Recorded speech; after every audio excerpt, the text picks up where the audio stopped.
যতক্ষণ পর্যন্ত আপনি আপনার উম্মতকে আপনি কবুল না করে ততক্ষণ পর্যন্ত আমি আল্লাহ আমার বান্দা বলে আমার বান্দাকে কবুল করি না।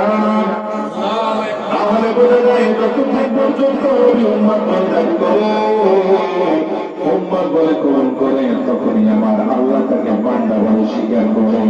আমার আল্লাহকে ওই সময় বান্দাই নয়, তখন আমার বান্দাকে আমি আল্লাহ বন্ধু বানাই।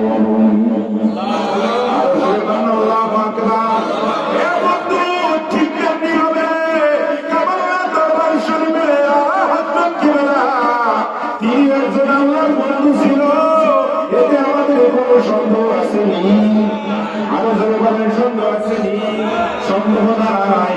দেখতে একজন আল্লাহ বলছিল আমার নবী বলে যারা আমার আলীকে মোহাম্মদ করে ভালোবাসে আল্লাহ তাআলা তাদের সিনার মধ্যে বেলায়েতের নূর তাদের মধ্যে ঢেলে দেয়। আর বেলায়েতের নূর যার সিনার মধ্যে আসে তাকে বলা হয় আল্লাহর ওলি গো। তিনি ভাই বেলায়েতের একজন মুর্শিদ। আর বেলায়েতের মুর্শিদ যখন হয়ে যায় তখন আমার আল্লাহ সুবহানাহু ওয়া তাআলা বলে তিনি আমার বন্ধু হয়ে যায়। আমার বন্ধুর হাত আমার হাত হয়ে যায়, আমার বন্ধুর পা আমার পা হয়ে যায়, আমার বন্ধুর চক্ষু আমি আল্লাহর চক্ষু হয়ে যায়, আমার বন্ধুর মুখ আমি আমার মুখ হয়ে যায়। তখন আমি আল্লাহ,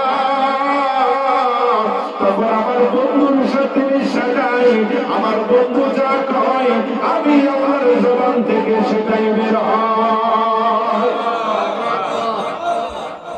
তাহলে আল্লাহর ওলি কামাল্লা দরবার শরীফের বড় মাঝে পৌঁছে হুজুর কিবলা তিনি নিঃসন্দেহে আল্লাহ ওলি ছিলেন। সেই ওলিটা আমার আলী কবুল করেছে, আমার নবী উম্মত হিসেবে কবুল করেছে। আমার আল্লাহ